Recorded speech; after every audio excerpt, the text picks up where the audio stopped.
السلام عليكم. وعليكم السلام. كيف حالك؟ الحمد لله، أنا بخير. وكيف أنت؟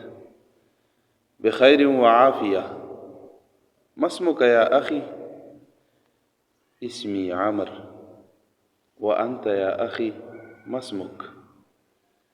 اسمي زيد. هل أنت مهندس؟ لا، أنا طالب. وأنت؟ أنا كذلك طالب.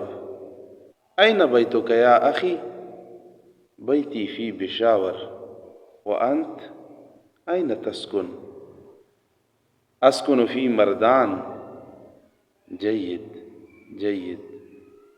نلتقي فيما بعد إن شاء الله تعالى. إن شاء الله. لا تنسنا من صالح الدعاء.